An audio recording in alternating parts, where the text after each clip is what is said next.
Bonjour à tous, j'espère vous retrouver en pleine forme.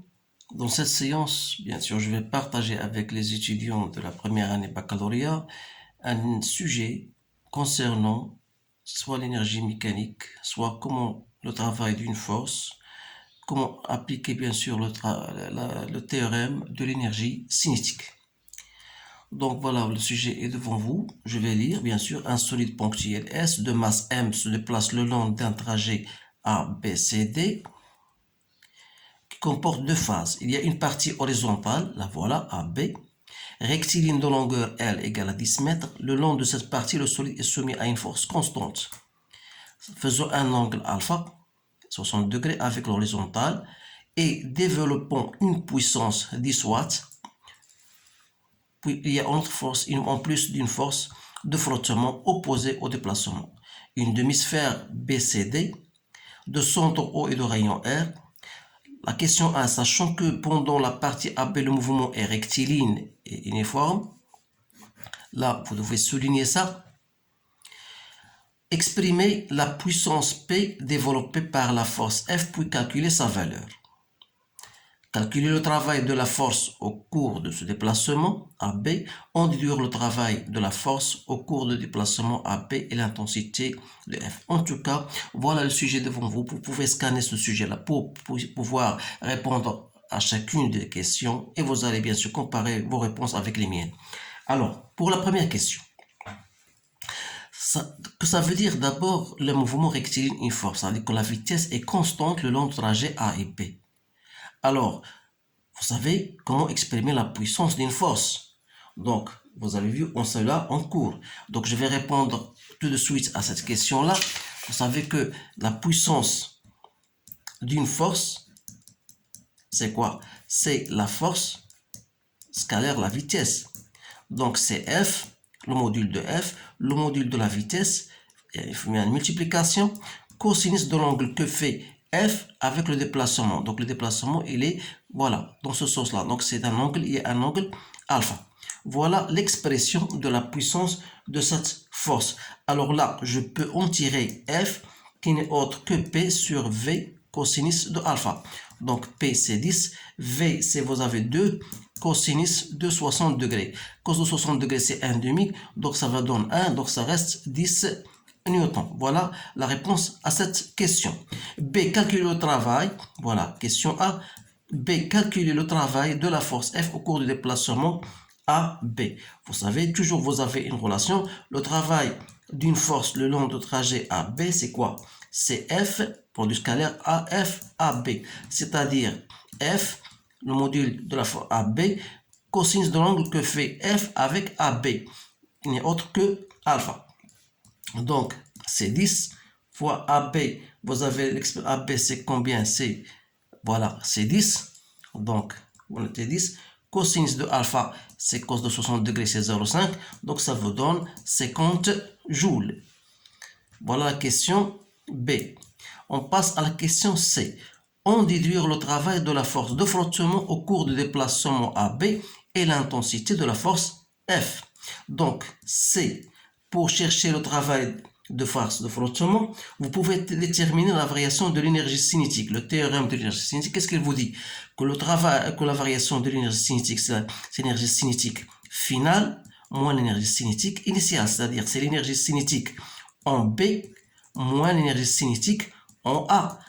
L'énergie cinétique en B s'exprime 1 demi mVb au carré moins 1 demi mVa au carré.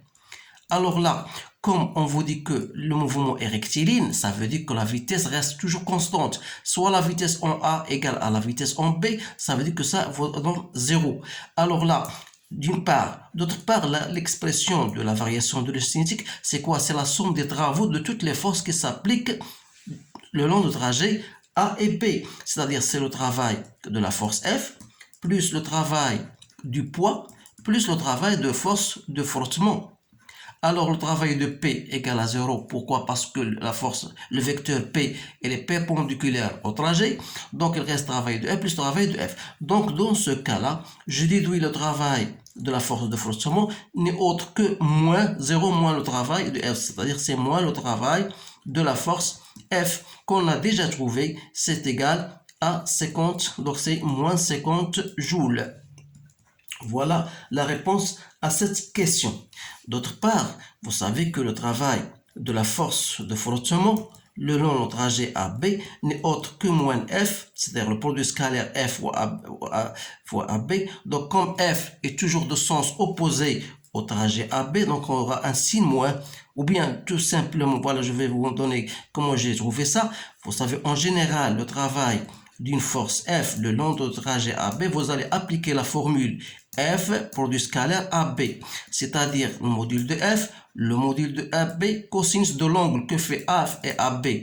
Puisque F et AB sont collinéaires mais de sens opposé, c'est cos de pi. Cos de pi c'est moins 1, donc ça vous donne moins F AB. Et de là, je tire F qui n'est autre que le travail de F sur AB avec un signe moins. D'où F, c'est quoi? C'est le travail de la force que vous avez trouvé, c'est 50, moins 50, donc ça va devenir 50 sur 10, donc c'est 5 newtons. Voilà la force de flottement. Maintenant, en arrivant au point B, on annule la force F, donc il n'y a plus la force F au cours du déplacement, donc mais la force de frottement persiste, donc il est toujours dans la même valeur, c'est-à-dire que F regardera toujours 5 newtons, sachant que le travail du poids lorsqu'il glisse de B vers C égale à ça. Donc déterminer la masse du solide. Déterminer la masse du solide, donc on a bien sûr cette donnée-là, on va l'utiliser. Donc qu'est-ce qu'on a? On a le travail du poids le long B vers C, c'est quoi? C'est normalement c'est mg ZB moins ZC. Alors, ici, si je choisis mon repère comme étant le repère, voilà, d'origine C, alors là, c'est l'axe Z. Vous voyez bien sûr que ZC, pour moi, c'est égal à 0. Donc, il reste MG ZB. Alors, ZB, c'est, voilà, c'est cette distance-là qui n'est autre que le rayon R. Et par suite, donc, je tire M, c'est n'est autre que le travail du poids le long du trajet B vers C que je divise par GR, soit disons 0,5, que je divise par 10, que je multiplie par 0,4, donc ça me donne 0,125 kg. Voilà la masse que je cherche. Maintenant, voilà B. B, on vous demande donner l'expression du poids, du travail du poids de S lorsqu'il passe de E vers C en fonction de ces grandeurs-là. Alors, vous savez que le travail de P le long E vers C, c'est mg, vous mettez ZE moins ZC. Donc, il faut chercher ZE. Alors, ZE, voilà ZE. L'expression de ZE, voilà. Ça, c'est ZE.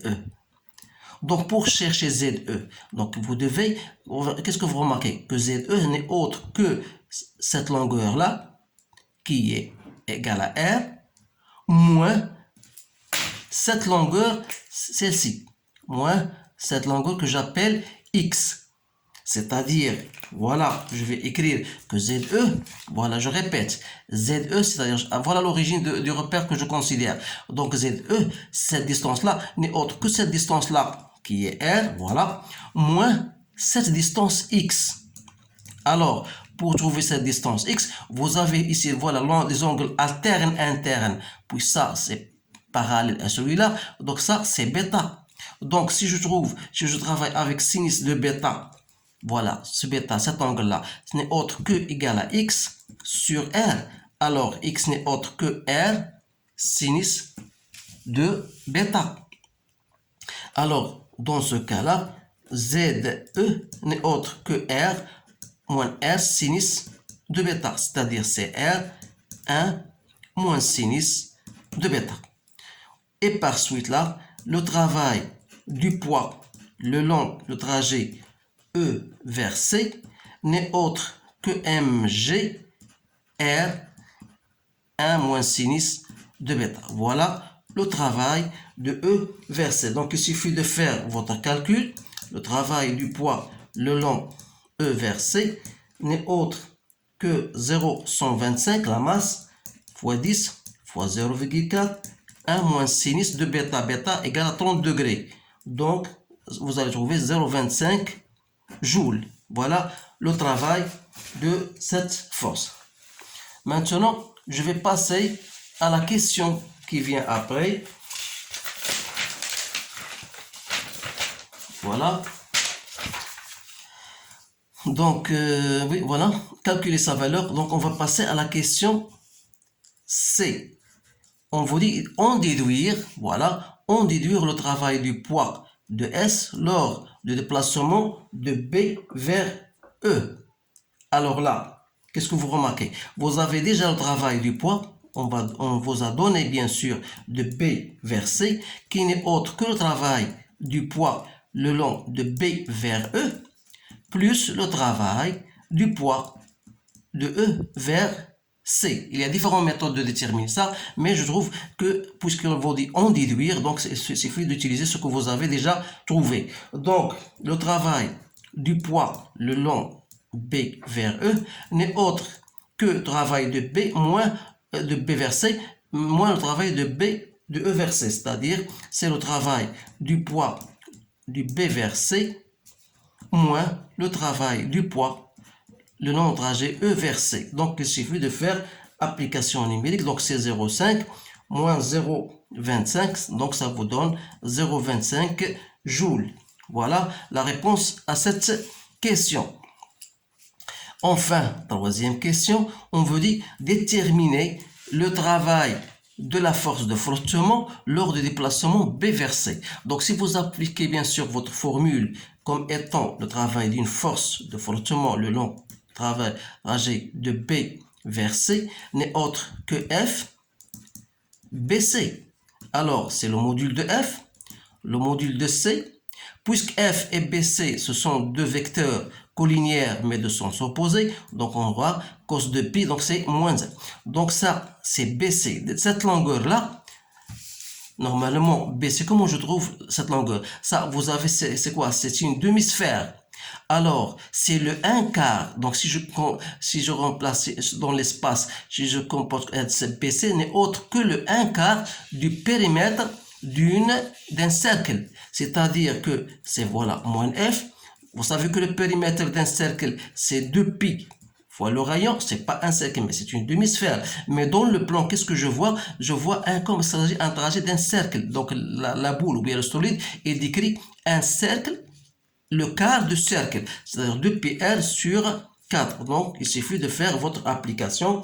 Donc, c'est moins 5 fois 2pi, c'est 6,28 que je multiplie par 0,4 et je divise par 4. Donc, vous allez trouver égal moins 3,14 joules. Bien sûr, le travail de la force de frottement est bien négatif. Donc, c'est tout ce qu'il y a dans cet exercice. Donc, je remercie, c'est un exercice, très bon exercice. Donc, je l'ai choisi pour vous aider, bien sûr, toujours dans le cadre de vous préparer à vos contrôles. Alors, je vous remercie de votre attention et je vous dis au revoir.